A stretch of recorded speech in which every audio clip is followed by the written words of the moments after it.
You don't need to start over. You need to continue from where you went wrong.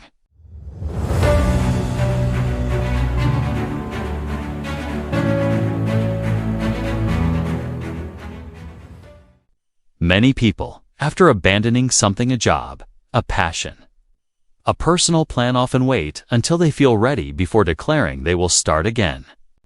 But starting over doesn't guarantee a different result. Because if you don't truly understand why you stopped in the first place, what you're about to do is still built on the same mindset, the very mindset that led you to fail before. Failure rarely comes from a sudden weakness. It comes from a series of small misalignments between your goals and reality, between your expectations and personal limits, between what you think you want and what you actually need.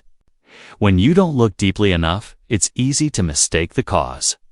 You might think you lack motivation, time, or discipline when, in fact, you could be doing something that was never right for you. Or doing it the wrong way from the very start. Not every act of quitting is bad. But quitting without knowing why will bring you right back to the same spot. People like to call that coming back stronger. But if that comeback is simply doing everything the way you did before, fueled by a bit of temporary inspiration, then it's just a slow and steady loop back to where you began. On the other hand, if you dare to trace back to the exact moment of your previous breakdown, the moment you lost interest, the moment you gave up, the moment you looked at unfinished work and didn't want to touch it, we'll discover some important clues. Maybe you were dragged along by someone else's pace, so what you were doing no longer felt like your own.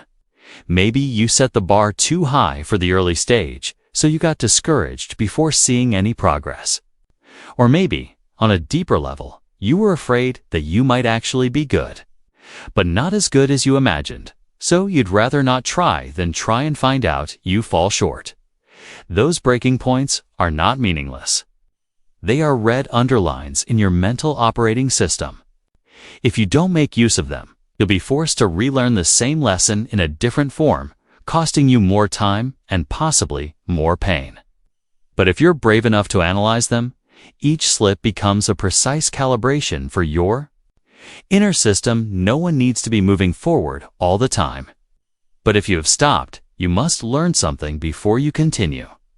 You don't need to start over from scratch. You don't need to rebuild yourself from zero. You just need to continue from where you left off with a new understanding of why you stopped.